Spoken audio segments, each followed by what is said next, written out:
Model Making Guru is sponsored by emodels.co.uk, your one-stop shop for all your model making needs. emodels.co.uk. Make something awesome. So what I need to do is get some tweezers, because I forgot like an idiot, edit this bit out.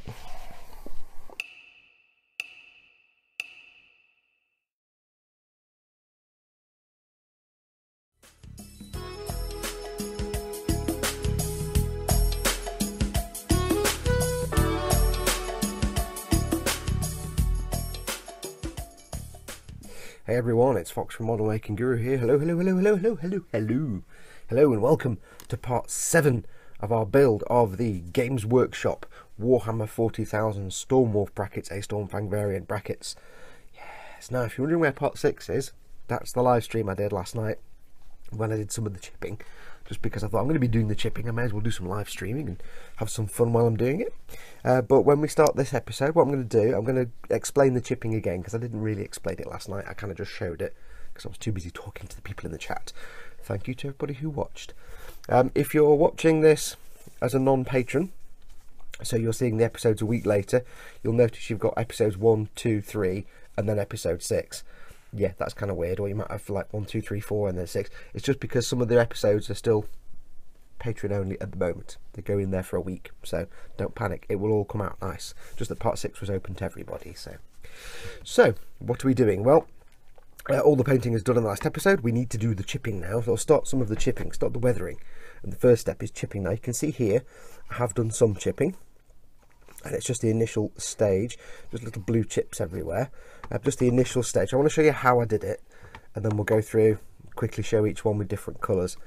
So with chipping, we're just really showing damage to the paint on the surface of the vehicle. So things are pinging off it, it's paint that's worn away or chipped. And you can do this quite simply if you want to, with just metallic shades and paint on some chips. It's one way of doing it. It's just not very interesting. I like to think these kind of ships would have some primer under the paint. Go outside and look at an old van or an old truck, or if you've got access to one, go and look at some old like digging equipment, like an old backhoe or something, like a little digger.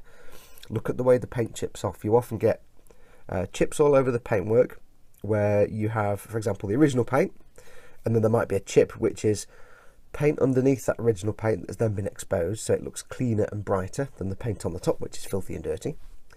You might have patches where this cleaner paint has also been chipped away, so you see a primer underneath, and it might be black or red or brown or whatever, depends on what you're building, what you want to do. And then there will be some chips where all the paint has come off and metal is exposed, and then you've got a choice of bare metal, which will be shiny and silver, so you can go in with your silver chipping, or you might have where the metal's been exposed, it's rusted. Now I'm not going to do rust on this because I don't think it really works in the aesthetic. I'm going to stick to original paint, which is the paint job I've already got, fresh paint, which are these light chips, some really light little chips just to give extra highlights, and some dark colour like a black or a dark Eshin Grey or something, just to suggest primer underneath. I'm not really going to go for that much bare metal at this stage. I might do some later on. And it's a multi-stage process. It doesn't take long, a bit tedious, but it doesn't take long. All you need is a very fine brush. I've got my Winsor & Newton Series 7. Your Artificer brush will be fine, or if you've got a detail brush with a very fine point, that'll be fine. For this first step of chipping, which you can see here, I've done some of it. We're just going to use 2 colours. We're going to use the Fenrisian Grey, which was the lightest of the blue colours we used. We're going to add in a tiny bit of Screaming Skull to that, just to lighten it, so it stands out. Now the interesting thing is when you do the chipping,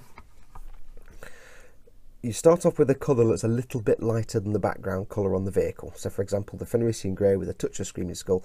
Here you can see it's a little bit lighter, it's not that much. But as you move the chips over to a darker area of paint, because you've done shading when you did the blue coat, it looks lighter. And when you get to here, it looks even lighter still. And that's the beauty of having this kind of like changing modulated paint underneath. Your paint chips can be one colour, but they can look different across the whole thing, so keep that in mind. But we are going to do multiple colours of chips. So let me get everything ready and we'll do that. Right, so I've got my small detail brush. We have our model. On my wet palette, I've got the paint that I mixed earlier. I mixed it last night. Now, I've actually got it a little bit more watery than normal. Now, one advantage that I've got is that I did some of this last night and then left the wet palette to sit overnight. And some of the water from the wet palette is absorbed into the paint, so it's thinned it a little bit more. So you want it a little bit thinner than normal, not too watery, just a little bit more so it flows well. So I get some on my brush, take a little bit off from my hand because I don't need a lot. And all you're going to do is really paint dots. Now the logic would be that paint would chip around edges and where there's going to be contact, so like panel edges, and all you're really doing is painting dots. And it helps to hold the brush further down, not near the tip like normal, but further down, because you want a little bit of hand wobble when you do this. And all you're doing is painting tiny dots. The best way I find is to go along a line like a panel edge and paint like an edge highlight in little dots, and then build some of those dots out into bigger lumps. It's hard to do it at this angle because the brush is trying to do it sort of this angle with the tip, because you're almost not touching the model at all with the brush. You're just letting the paint come from the brush to the model by capillary action almost. And that's the first step, is just doing the little chips. And you want to go around and do this on all the leading edges, so like the front of the wing, and also things like panel. You have to do it everywhere. You'll learn your own way of doing it, what looks good. You'll have some in the middle of panels where things have pinged off. You can go from big to small. You can just make it up. You don't want to do too much, and you want some really tiny ones here and there. I've missed some tick marks there, I need to paint those. You want some really tiny ones, but you just want to suggest this, like this is a flap, so obviously flaps up and down, so you're going to get some paint wear along the edge here. So you're just going to build up the paint, chipping all over the vehicle wherever you want it. Again, you can do as much or as little as you like. One other thing you can do is scrapes, and the same thing again. I'm still using the same brush, almost not touching the model at all. What you want to do is barely touch it to the model and just move it slowly in a straight line, so you're hardly touching it and you're just painting a line. And then what you can do is you can break up the line into bits, and you just get, I don't know, camera, you get a very faint line. And what I also like to do is do a scrape, say one here. Best not to think when you do it, just do it, and then have another one intersecting it from, say, a different height, and it just looks like a bit of an X, but it's a scrape. And try and get them in the direction of travel if you can. Some of them won't be if it's like a scrape from somebody dragging something along. Like imagine dragging a key down the side of a car. Not that I suggest you ever do that. You just have that kind of scrape, and they're always broken up, and they're never just straight lines. I mean, they're straight, but they're not solid lines. And what you can do as well is you can have little lines coming from chips, and that would suggest maybe something's pinged off the surface and radiated out. So all you need to do is go along and do that with your first colour. And this is, again, this is where paint has been exposed, so the exposed paint is fresher and cleaner than the paint above it. So your idea would be that this is the original colour of the ship, now it's this colour because of dirt and grime and dust, and where this has been exposed and chipped away, it's now a bit brighter. So this is fresh paint. This is fresh, clean paint that's been exposed. So I'm going to go around and do all that, and then we'll come back and do the next colour.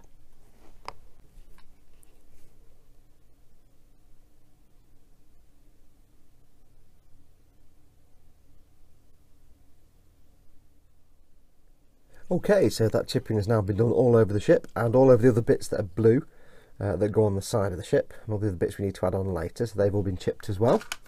And I've also at the same time chipped the power armour on the figures as well, because it stands to reason their armour would get just as chipped as the ship itself. So that's also been chipped on those dudes. The next step is to go in and put in some dark patches inside some of these chips to make it look like the chip has gone through to the primer. And the aim here is to put a dark patch inside the chip, leaving the outside edge of the chip there, so it looks like there's a little line of the light paint, but then you've got the dark undercoat showing through underneath. And for that we're going to use Eshin Grey. We could use black, but I think Eshin Grey will be a bit more subtle. And what we'll also do is, once we've done these, we'll go over the black parts, like these bits on the cannons here and these bits on the bolters, and do the same on the black bits, because they need to be chipped. So I've got some Eshin Grey in my palette. I'll just get a little tiny touch of water. Again, I'm using my Winsor & Newton Series 7 000, but any brush will do, as long as it's a small brush, small fine detail brush. And this is quite simple. We're going to be a bit more deliberate where we go now. We're not going to do it on every single chip.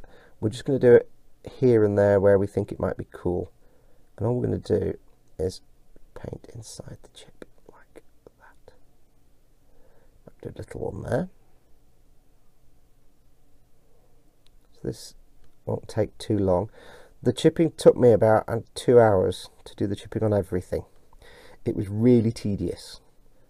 So make sure you've got some good music to listen to, or a podcast or several to listen to as you go along. So I'm going to focus more on like edges where there might be a bit more wear and tear.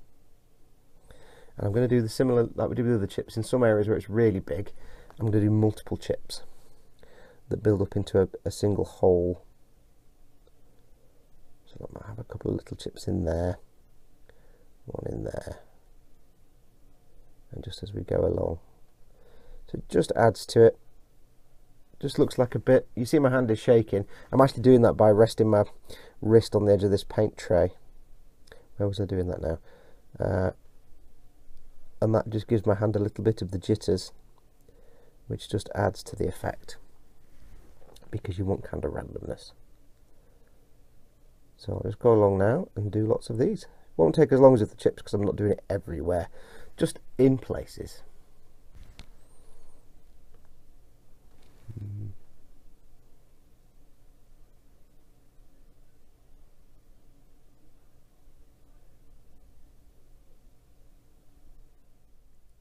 Okay, and with that done, you can see now we've got some nice chips like down here where we've painted inside the bigger chips, and it looks quite spanky. I'm quite pleased with that. So that's been done, looking a bit more battered and beaten, especially around the schnoz here. So what's the next step? Next step is to work on the yellows. We need to do exactly the same. We need to chip these. Now I do have to issue a slight correction at the very start. I said the light blue chip was a Fenrisian Grey with some Screaming Skull. It wasn't, it was with White Scar. Same as all the other light colours we're going to use. All these colours are the base colours mixed with some White Scar to make them lighter. So for this yellow we're going to use Avalanche Sunset again. So I've got some of that on my palette mixed in with a little bit of White Scar. And this is going to be exactly the same. However, a little bit different on this end. What I want to do on the yellow is suggest that the yellow paint has come away and the blue paint underneath is showing. Let me just get some water on that because it's a bit thick. So it's Star Wars style. It's like the whole thing's painted blue and then the yellow is painted on top. So on this one, I want to suggest areas where the white paint, the yellow paint is chipped away, and the blue paint is showing this. So what I'm going to do is paint some little blobby shapes on here. Go a bit bigger than I was before, as well as some little tiny ones that we're going to do here and there. And these are going to be the basis of where the blue paint shows through. So again, we'll just do some blobby shapes. Can I do like cloud shapes like that? And what I'll do is I'll fade them out. Now what I mean by fade out, I'll do them smaller and smaller as they get further away from the front end, so they won't just all be big massive blobs. So I'll get smaller as I go along, and then do the rest as little chips like we did everywhere else.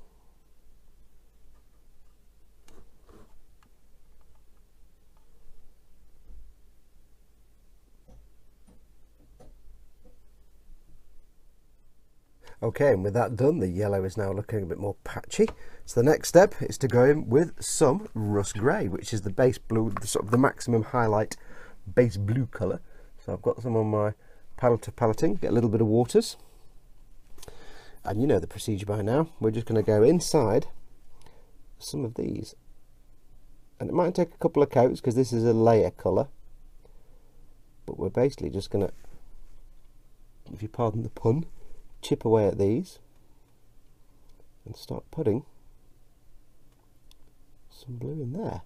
So this just looks like the yellow paint has flaked away and exposed the blue underneath. And we're going to do this very sparingly now, just in real high contact areas, maybe where there's a big chip. And just fade it from here and fade it back a little bit so it's just at the very tip of the nose.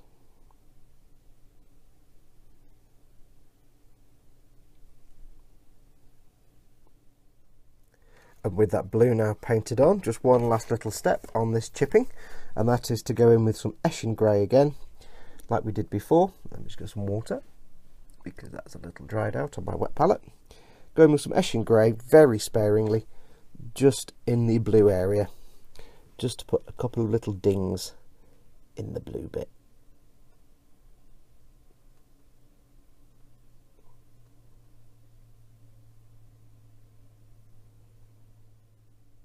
And with that coat added, we are now done at this stage. The next step is to put on the decals. So before we can do the decals, we need to apply the gloss coat. And for the gloss coat, as always, I'm going to be using my favourite Pledge Floor Care Finish 2x for Shine. 2x for Shine! Which is, as always, my choice for temporary utilitarian acrylic gloss varnish. Now, I've explained it before, I'll explain it again. Why do I use Pledge? Also known as Future or Clear, or if you're in the UK, if you can't find any of that, you can find Pledge Multi-Surface Wax. It's all the same stuff. Why do I use that? Just very, very quickly, this is a utility coat. We're going to put a gloss coat down, and then decals on the top, and then a gloss coat. Then there's lots of other stuff going to go on top of it, and it's going to end up matte. We're not looking to make a shiny model at this stage. So I don't need to waste money on expensive modelling varnishes just to have a gloss coat for the decals. It's just not worth it. So I use Pledge Floor Care Finish because that big bottle, 750ml, cost me about £5 or £6.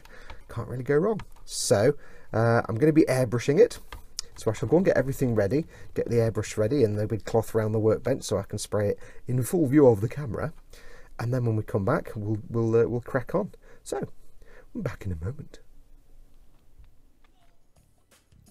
Okay, so here we are in the magical spray booth. That's not actually my spray booth, it's just my desk with some sheeting up, because this thing's too big to get in the spray booth and film at the same time and give you actually something to watch. So this is my usual technique, but 12 psi through the airbrush. I've got the Pledge in the airbrush, neat, unthin, never thin it. And I am doing a light mist coat first of all, as a key coat, and then 2 thicker, heavier coats on top of that with air drying between both. So you put on your light mist coat first, then just air dry it with the airbrush, so just air coming out of the airbrush, not anything else, for about 30 seconds. That makes it flash off a little bit, it makes it go sticky, and then it gives something sticky for the second and third coats to grip to. So do a light coat, dry it with air from the airbrush, do a thicker coat, dry it with air from the airbrush for about 30 seconds, do a third coat, and the second and third coat are much heavier and thicker. Don't do too much that it stops pooling everywhere, but you want it to be thicker than the first original key coat. The first original key coat needs to be almost invisible. It's just a really, really light coat. Now, I need to explain something here. You'll see me stop doing things every few seconds. I had a nightmare doing this. A few days before I filmed this, I think I said in the last video, I realised I dinged my needle on my airbrush and there was like a nice 45-degree bend at the end, which was like, ugh. So I ordered a new one, took about 3 or 4 days to get to me, got the needle in, put the Pledge in the airbrush and started doing this. It was a nightmare. I was having trouble with the Pledge coming through, and Pledge is really thin, that's why you can drop the pressure down to like 12 psi. It was whistling and it was spitting and I'm like, and it ended up in a Pledge coat that was kind of not perfect, a little bit lumpy maybe, but it wasn't running or anything, it was fine. It was just, I ended up going a bit thicker than I'd hoped for just to get the Pledge out of the airbrush. What basically happened was, I'd spotted the bent needle and ordered a replacement. What I hadn't spotted was there's also a crack in the nozzle, a big chug taken out of the tip of the nozzle. So although I replaced the needle, I hadn't noticed the nozzle, so I was still having spitty problems. So now I've had to order a new nozzle. I've just got to wait for that to turn up. So yeah, the gloss coat didn't come out the best in the world, but it was fine. It's fine for what we need. It's not a final gloss coat, it's just for the decals and weathering, so it was fine. What I also decided to do at this point was gloss over the figures. Now, when I painted them originally, I of course used brushed Pledge over the gold and shiny things to protect it, and put Lahmian Medium on there. However, the problem was, I thought I'd glossed them before I did the Lahmian Medium, which matted down the armour and stuff. I hadn't, and I realised I hadn't. The problem with Lahmian Medium is it mattes everything down nicely. It's really good as a matte top coat, but it's not a varnish. It doesn't protect anything, it just mattes it. So although the gold and shiny things were nice and protected from handling, like if somebody wants to, use this in game, they weren't protected where there was just a matte surface, or it was just Lahmian Medium. So you're handling the figure all the time, the paint's just going to come off. The Lahmian Medium is just clear paint with no pigment in it, so it's as vulnerable as the rest of the paint. So what I decided to do was go over with the gloss varnish now, so I'm glossing everything again. Everything is therefore protected, And then what I can do later on is come back with the Lahmian Medium again, just to go over the parts that I want to be matte, and then matte them down, but they'll be protected by the layer of gloss varnish underneath. So yeah, I kind of forgot I hadn't done a gloss varnish coat, and I was like, oh hang on, I've only glossed the gold bits. Yeah, special moment. Again here as well, I was suffering with the airbrush problem with the shonky nozzle, so yeah, they also got a slightly thicker gloss coat than I'd planned for. Happy times with airbrushes. Not done bad though, that airbrush lasted me for a good 3 years with no problems. But they are soft and they are made of brass, so always be careful. Obviously be careful with your needles, try not to ding them on anything, but also be careful with the nozzle when you're removing it and installing it, when you're cleaning it out, because they're only brass and they're quite pliable, so it's very easy to take a chunk out of the end or split it or just somehow deform or unshape it, basically. Unshape, that's not a real word. Unshape. That's not a real word, Fox. More coffee. Okay, so the gloss varnish has had 24 hours to dry, and as you can see, it's looking pretty darn shiny. Now, it's not the smoothest surface in the world. Like I said in the video, I didn't know my nozzle was a bit knackered. So, yeah, so it came out a little bit lumpy, but it doesn't matter, because that just shows up now because it's shiny. Once you get a matte varnish over this, you're not going to notice that. So I've got a new nozzle on order, so after waiting about 5 days for a new needle to turn up, now I've got to wait for a new nozzle. Ooh, so annoying. Anyway, what's next? First step next is the decals. I have here the decals that come with this kit. Now I'm not just going to use just these decals. What I do have as well is my enormous pile of ever so slightly overexposed, I do apologise, decals from all kinds of things, from Gunpla, from World War II kits, all kinds of stuff. So I'll go through those and pick out some non-specific sort of warning decals and little chevrons and things like that, just little markings that I can use here and there. So what are we going to do? If you've seen me do this before, you know what you're doing, but I'll go through it as if for beginners anyway. We're going to use it for the Ragnar something or other, whatever he's called, I can't remember, Ragnar Kill Death Viking or whatever he's called.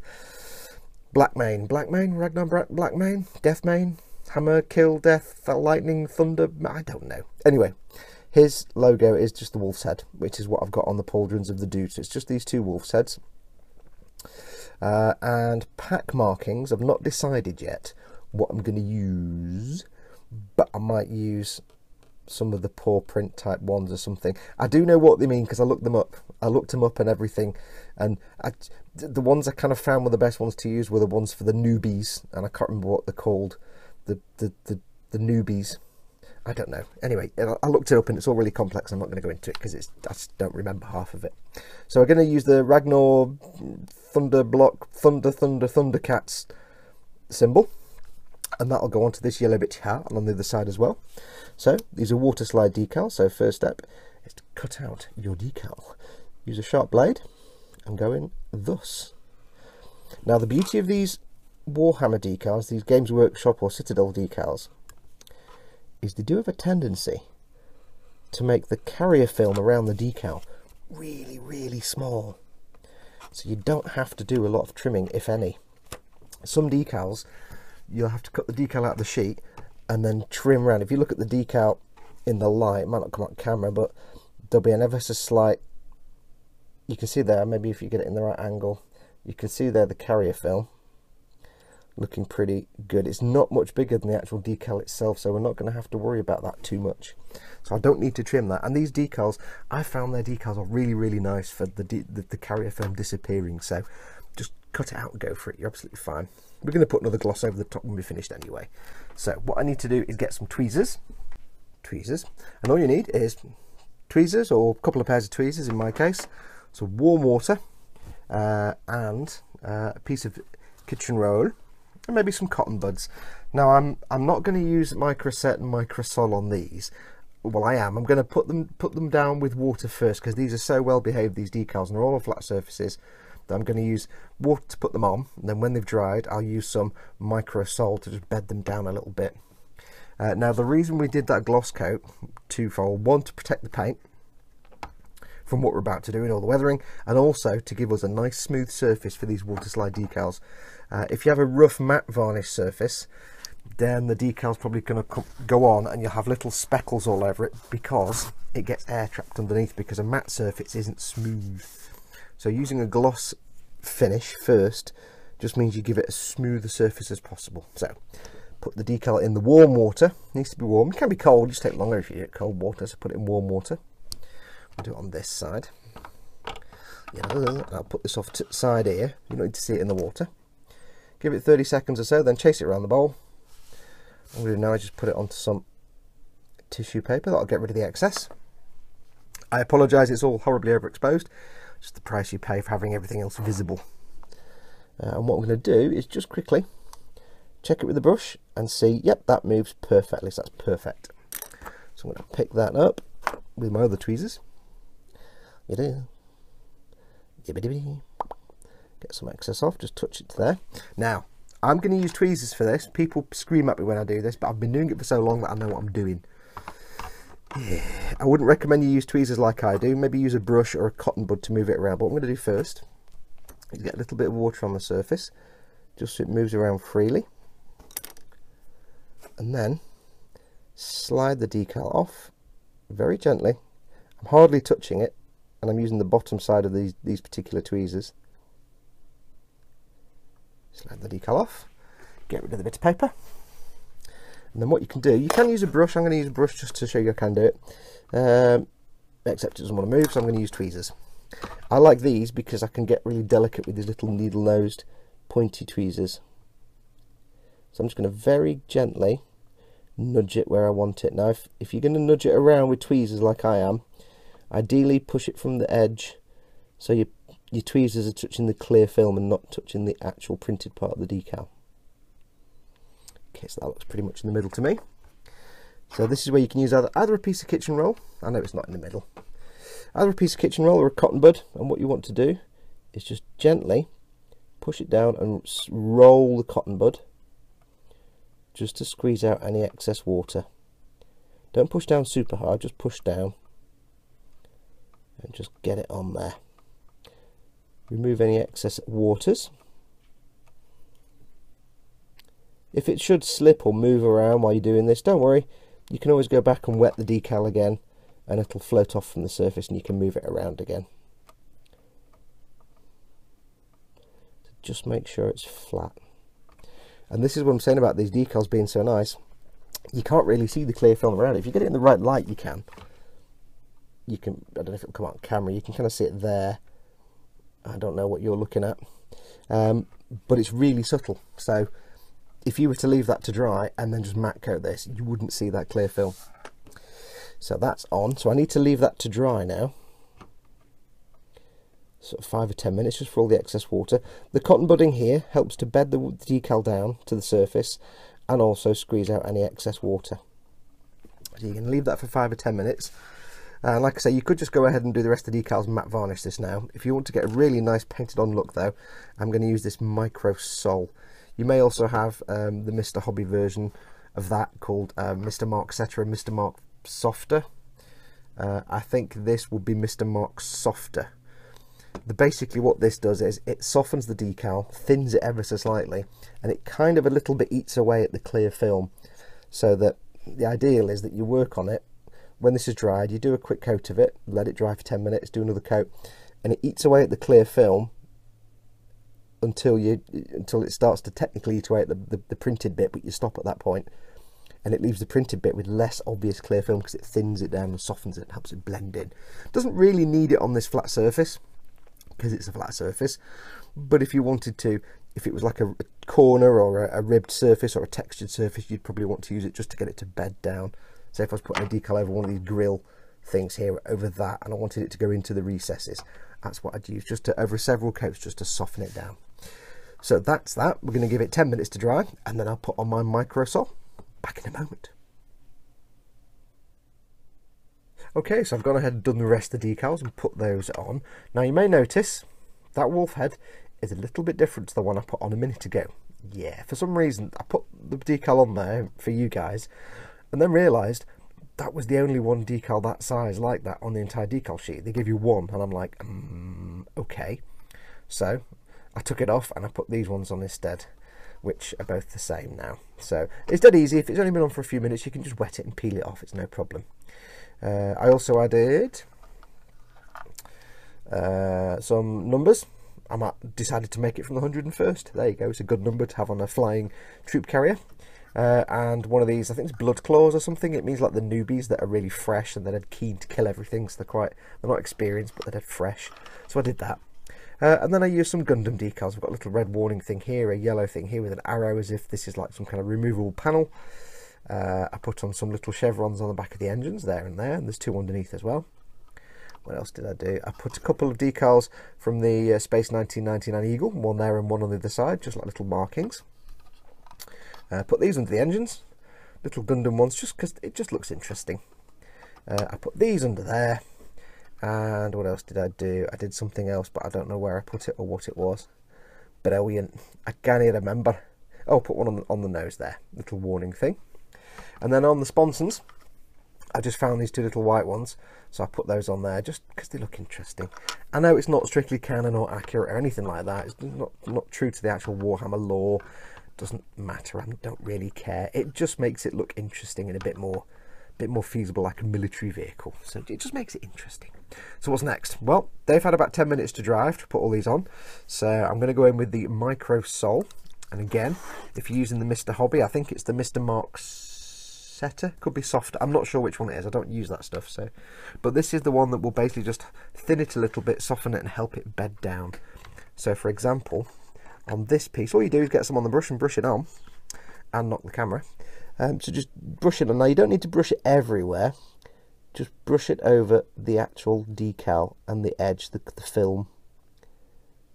Just carefully, and this will soften it and help blend that clear film in. The reason you don't just slap this stuff everywhere is because it doesn't always, but if you're using any kind of gloss coat like Pledge or anything like that, there is the slight chance, very, very slight chance, it might actually have an effect on the clear coat and just cloud it slightly. So it probably won't. 99% of the time it doesn't, but just in case it does, it's not worth taking the risk.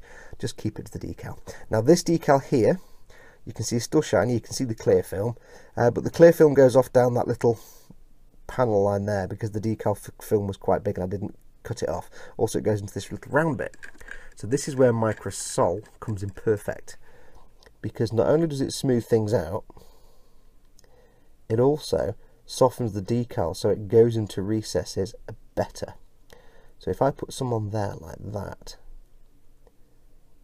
and just push the film in gently with the brush, what will happen is that will soften it, help it adhere to the sides, the vertical sides, and it'll disappear into that little panel line. And what you'll need to do with all these decals is, you know, a handful of coats, maybe 2 or 3, sometimes more. If you've got a decal like this one here that's going into a recess or over a lump or over there's a nut there, over that bolt or whatever it is, again the film will stick up. So just keep adding coats until it's all flush and all disappeared, and you should be fine. So just keep adding as required. For the flat ones on flat surfaces, 1 or 2 coats, just enough to sort of hide the film. You can see the film a bit more on this one here. If I can get it to shine in the light there, you can see the film a bit more. So a couple of coats of this stuff and it will help it nicely bed down. Now when you're doing this, and I've explained this before in videos, but when you're using Micro Sol or Micro Sep, what you'll notice is when you put the liquid on, the decal will crumple up like that. It'll go and go all lumpy and wrinkly.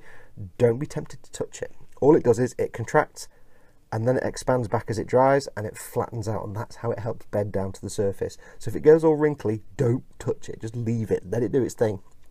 Give it 15-20 minutes to dry and then go in with your next coat if you're doing a next coat. So that's that. I'll go and get some Micro Sol on all these decals, do 3 or 4 coats probably. And then when we come back, I think next is panel lining. So, I'm back in a moment. Okay, so that's all the decals done, and they've been given a gloss coat over the decals just to protect them from everything else. Now I didn't actually respray the whole thing with gloss coat. All I did was take some of the Pledge and brush it over the decals. Normally if it was covered in decals like a Verkar Gundam, I'd just re-gloss the whole thing. Because there's only a handful of decals in small spaces, all I did was really brush a thin coat of gloss coat over each panel. So like that bit there, this panel here, that panel there, this bit, it didn't really need the whole thing glossing again, and quite frankly, as my airbrush is out of commission, it wasn't going to happen anyway. But the pledge self-levels beautifully, so they are done. They are looking still a bit shiny, you can still see shine on them, but that's fine, because there's weathering and matte coats to come. So what is next? Next is a fun bit. Now, if you've seen my videos before, you'll know all about gunk washes, where you take oil paint, you slather it all over, and you rub it all off. We're not going to do that. I think a gunk wash would be too stark for this, but we want to do some sort of streaking. We want to do dirt and grime and dust, and we're going to do like a halfway house. We're going to do a gunk wash, but it's not really a gunk wash. It's more of a, I don't really know what to call it. It's like a wash, normal wash, where you put thin paint all over it, but we're going to rub a lot of it off, and we're going to use an enamel product. We're going to use Ammo by Mig's Deep Grey, which is a panel line wash, AMIG 1602. It's a panel line wash, and it's designed just to go into panel lines, which is one thing we want to do. But we also want to make it look a bit grubby. So we're going to kill two birds with one stone. We're going to cover the whole thing in the panel line wash, which is just basically thinned enamel paint, and then we're going to rub a lot of it off very carefully with cotton buds. This is again why the gloss coat comes in handy, because it makes rubbing these things off easier. Now you could do a gunk wash, but I think a gunk wash would be a bit too stark. So this, you'll see when we've done it how this looks. The first thing you need to do is shake the living crap out of your panel line wash. You could use thinned enamel paints for thinned oil paints for this, but you want them quite thin, not watery thin, but quite thin. Okay, so we're going to get some of this panel line wash, pour it into a little bowl or jar. Don't need a lot. Okay, so you can see there the kind of colour we have. It's a nice dirty colour, and it's dead simple. All we do is get a big fat brush, and we get some on the brush, and without thinking, we just do a Ted. What do we do, Ted? Slap it on. Exactly. We just slap it on. Now you don't need to go too heavy, and you don't need to be too careful. The main focus of this is to collect in recesses and panel lines. And I've got to try and do this without hitting the camera, because this brush is about 3 feet long. The main focus is The main focus is to get this into recesses and panel lines, and also like bits where two panels join, so you've got like an edge or a corner. So it's just a case of getting it. It doesn't matter if it looks brush marking horrible, because most of this is going to come back off again. Now the reason we're using enamels for this, and the reason you don't want to do this with acrylics, is because enamels dry reasonably slow, not slowly, not as slow as oil paints, but still, for this to fully dry, you'd have to wait at least 24 hours, if not slightly longer. So the advantage it gives us is that if we wait a short time, then we can just rub it all off, except where we want it to stay. So in a way, it's a bit like doing a wash with a shade with Nuln Oil or something similar. It's just you can rub it off afterwards. Things like Nuln Oil and things like that and normal acrylic washes, you can't really rub them off very easily. Some acrylic washes you can if you use thinners, but the beauty of this method is you don't need any thinners at all. You just put it on and take it off. Now I'm going to go around and get the rest of this done. You need to give it to dry before you start rubbing away. You need to give it, it can vary, it depends how thick you put it on. I'd say give it half an hour. Basically, once it's dry enough to rub off, it will go matte and it will stop looking shiny. So give it about half an hour or so. You can blast it with a hairdryer if you want to speed things up. It won't really do any good. You know, give it a couple of minutes with a warm hairdryer. Won't really dry off anything in the recesses, because that will take a long time to dry, but that won't be the aim. What you'd be looking to do is to just flash off the stuff that's on the surface of areas. But the risk you take is if you do it too much, it'll go too dry, and then you'll be knackered. The paint will be on permanently, you'll be a bit screwed. So do it, but do it until it just stops looking shiny on the flat areas, and then you can go in and start rubbing. So I'll get the rest of this done, making sure it goes into all the recesses, and then we'll do the cleaning up.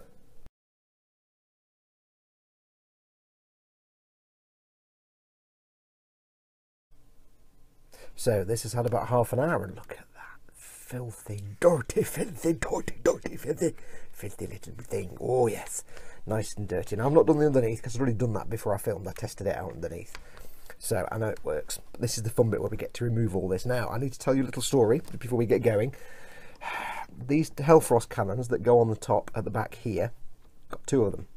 When I finished doing this, I did all the little bits like the sponsons and the roof for that gun and other little bits and bobs that I needed to put the wash on.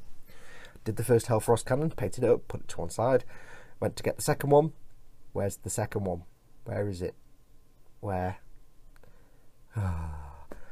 Just before I started filming the last segment, I had a little tidy up on the desk and a few things fell over. I didn't think I need more of it. When I came to do the second Hellfrost cannon, basically what had happened is things had, you know, jostled around when things fell over, and the Hellfrost cannon had pinged, and I was like, oh god, no, don't do that. So I got on the floor, scrabbled around, couldn't find it, got the torch out, no carpet monster evidence, and then I remembered I've got a bin bag clipped to the side of my workbench where I just, you know, if I'm using like bits of kitchen roll for cleaning my brushes or cleaning the airbrush, or I've got bits of sprue or cut off plastic or card or anything I'm using, I just put it in there and then empty it out. Instead of having a bin on the other side of the room, I have to get up all the time, just have a bin bag clipped to the side of the desk. It's nice and convenient. Empty it once a week, there you go, done. I realised to my horror that's the only possible place it could be. That's the only place I hadn't looked, and I'm like, oh.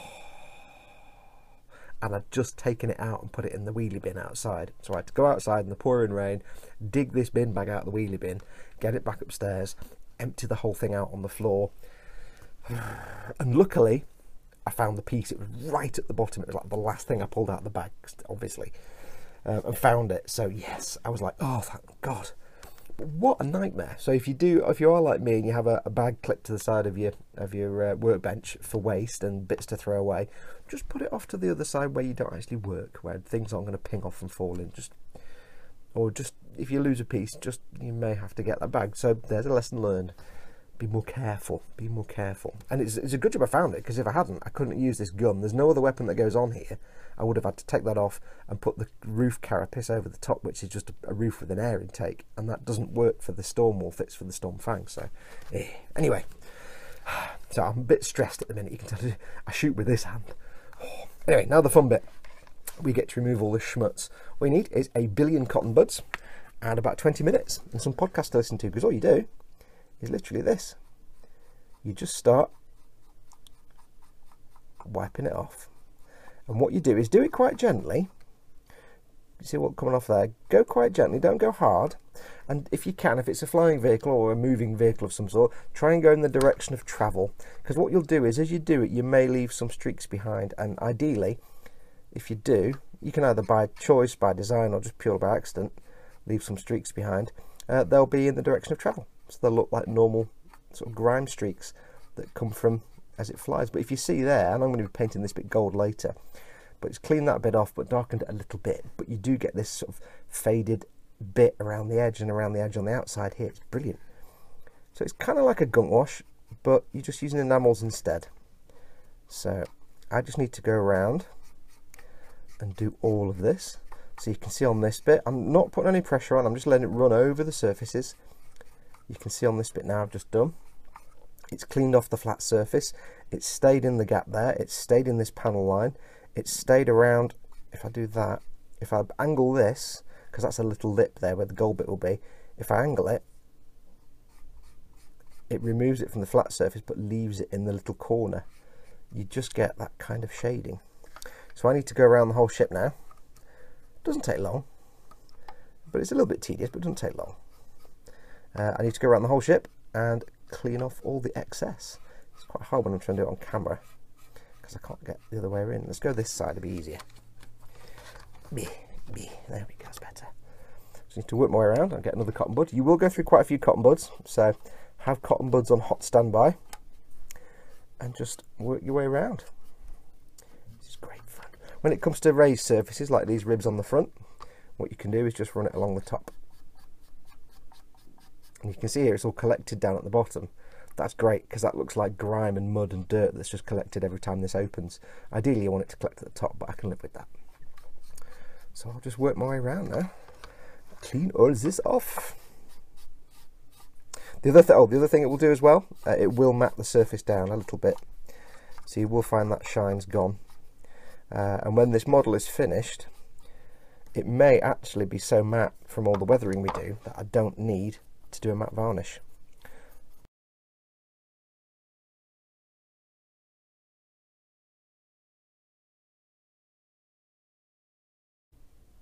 Okay, and 20 minutes and a billion cotton buds later, it is done. You can see now it looks a bit different. It's not quite as nasty as it was a minute ago. It still looks more dirty and grimy than it was before, but it looks naturally so. And the thing that this sort of it's almost like a filter and a wash in one. Filter because it changes the colour, and wash because it gathers in the recesses and makes it look dirty. You will notice it's made the chips, some of the chips fade away and some blend in more. That's the idea. The chips, when you put paint chips on, they always look a bit stark, but once you do the weathering on top, they start to blend together. So that is that done. I took it off everywhere. I did leave a few little streaks here and there, like you can see on the wing here. There's a few little patchy bits. There's some around the engines, and I cleaned the sort of outer ring of the engine intake, but didn't go too much on the inner ring of it, just to keep it looking grimy and dirty, because I want to suggest that it builds up down the side. There's some streaks down towards the bottom and near the anti-grav plating, so it all looks fantabulous. So I don't want to handle it too much because it's still wet now. The thing with enamels and oils as well, acrylics, you know, dry very quickly. You can blast them with a hairdryer. Oils and enamels are different. They don't dry by water evaporating or alcohol evaporating. They dry by a different chemical process. They take longer to dry. If this had been a gunk wash with thick oil paint slathered all over it, you know me, I'd say wait 5 days at least before you do anything. With enamels, it's a bit quicker, but before I can do anything else to this, I need to leave it 24 hours minimum just to fully cure. Even when an enamel is dry to the touch, it's still curing underneath. It's just the top that's dried up and crusted over. And if you paint over the top or do anything over the top, if you do more enamels and thinners and things, it'll just disturb it. If you do acrylics over the top, then those acrylics will crack and alligator as they dry out, but the stuff underneath is still curing. So, or same if you do an acrylic matte varnish. So for the love of dog, leave it for at least 24 hours, which means I'm going to have to go and play some Fallout or something, because I've got to twiddle my thumbs now. I don't want to start any other little side parts like the motorbike and stuff while this is drying, because I don't want to then spend a week doing those when I'm keen to get this done. So I want to be ready to roll as soon as this is dry. So I'm going to put this to one side, if I can get it on the base without excess. Look at that. First time on the base. Normally it takes about 15 attempts to get the thing in there. Now, while that's got 24 hours to dry, I may as well do something else that takes 24 hours to dry, and that is to dip the canopy, which you can't see because it's clear on a white background. Fantastic. Is that better? There you go. Now, I have to say, it's not the best canopy I've ever come across. It's scratched, it's got a scratch down the middle, it's got scuffs and scrapes. It's not exactly crystal clear. It's not the best in the world. It's not the worst I've ever seen. Trust me, the worst is pretty bad.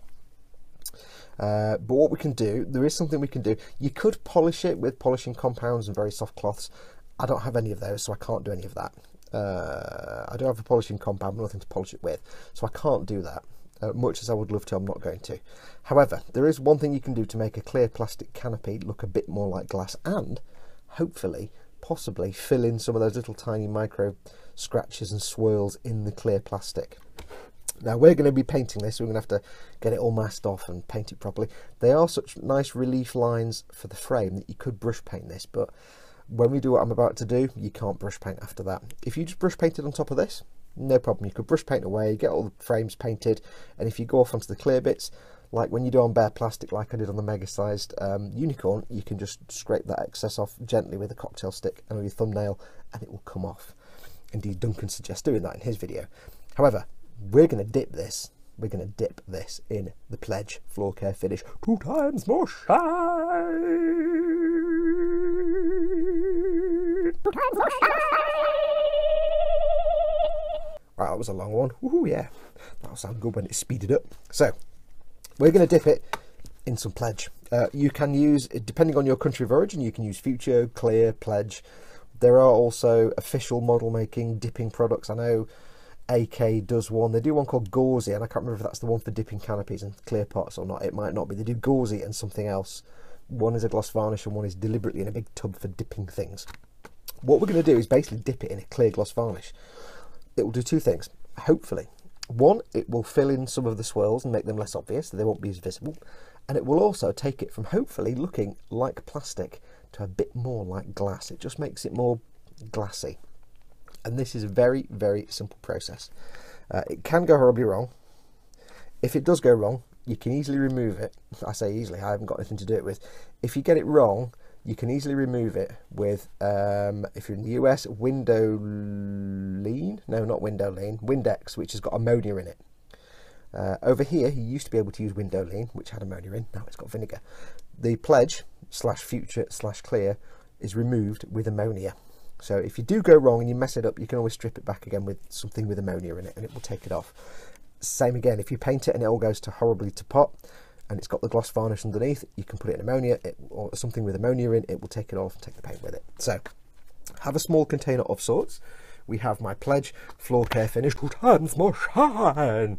2 times more shine. Yeah, I don't know where that was going. Now what I'm going to do, I'm not going to, if I can get the lid off, blimey Riley. Oh, I'm going to pour it direct from the bottle, not from the squidgy cap. If you do it from the squidgy cap, you get bubbles. So what I'm going to do is pour a whole mess of this in here. Oh, it doesn't half smell like strawberry daiquiri, and try not to spill it because it'll make a right mess of my desk. Now don't worry, you're not wasting that much gloss. When we've finished, that can go back in the bottle. And all you need to do is have 2 things ready. You have the gloss. Die Glossen gefahrten, sehr, das ist richtig. We have the tissue of the kitchen, or the well, I wouldn't recommend toilet tissue like toilet roll because it's fuzzy and fluffy. And none of this will come out on camera. I'm going to change the white balance. It means everything will go dark, but hopefully you can see stuff. There we go. Hopefully now you can see the canopy a bit better. Use kitchen roll because kitchen roll doesn't deposit loads of bits of fluff. Toilet roll will just go and you'll get those little bits in your gloss varnish. And all you do is very simple.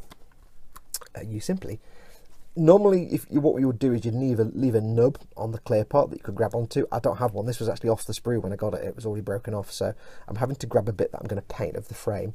And all you do is very, very carefully and slowly dip it in the pledge. Do it slowly because you don't want to get bubbles forming. So put it in. Try and do it in a container that's big enough to hold the part. Hold it for a few seconds. And then very slowly bring it back out again. Again, try and do it so you're not getting any bubbles. I'm going to give it a second. Shake it off. I'm going to dip it one more time. You can do it a couple of times if you want.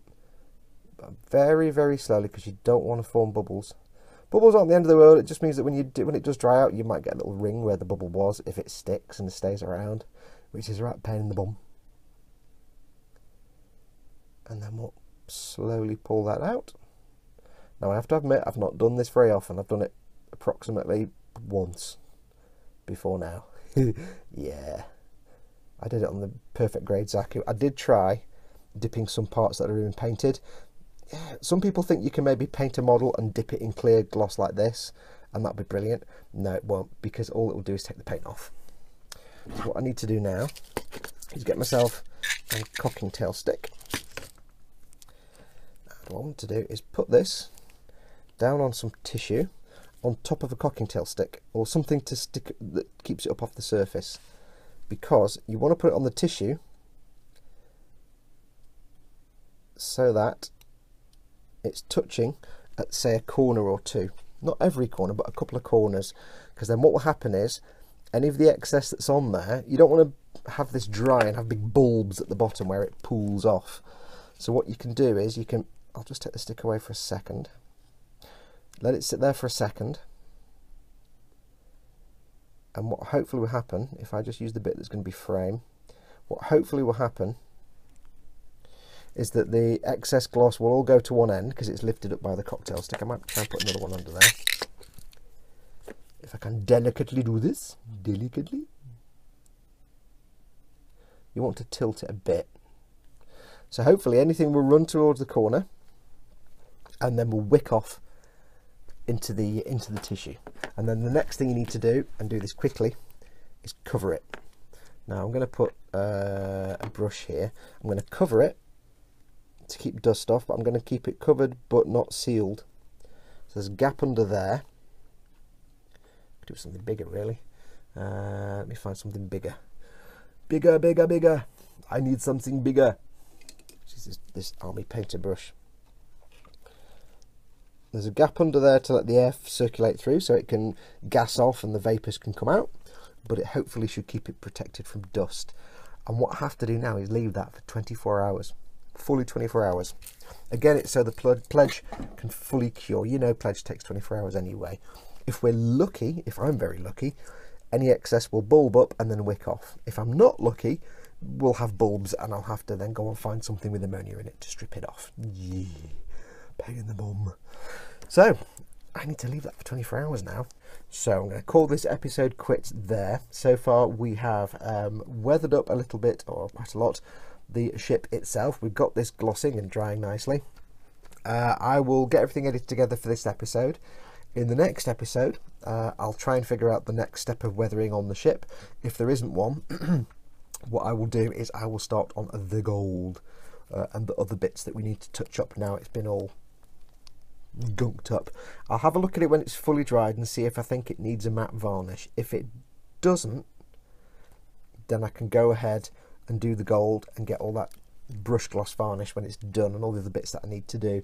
If it does, if I think it needs a gloss varnish, because bearing in mind somebody might want to play with this, if I think it needs a matte varnish first, then I'll have to wait for a day when it's not persisting down outside, which is kind of rare at the moment. So it might be a little gap before the next episode in case that's the case, so stay tuned. But until next time, it just remains for me to say thank you very much for watching. I do love you very dearly. As always, do pop along to the Model Makers Boom Hut, address here. Fantastic group, coming up to 3,200 and something people now. Absolutely fantastic group. You can show off your stuff, you can get advice, you can hang out, and you'll make a lot of friends. It's the nicest, friendliest group on Facebook for model making. No snark, no bitching, no negativity, we don't allow it. And as always, don't forget, if you want to, if you'd like to help this channel out and help support this channel, you can support it on Patreon. The address is here, patreon.com/modelmakingguru. Every little penny helps. It keeps me doing what I'm doing and keeps me in making videos for you guys. So thank you to all my Patreon supporters. As always, this video will be up on Patreon a week before it goes live to everybody else, because that's the benefit they get. Thank you to all of my Patreon supporters. If you don't want to be a patron, if you don't want to help me out, that's absolutely fine. Don't worry about it. You don't have to. It's optional. I still love you very dearly. But there's the option there if you'd like to help me out. I do start from $1 onwards, so $1 a month, so feel free. But that's going to do us. Thank you so much for watching. Take care of yourselves. Go make something awesome. Go be awesome.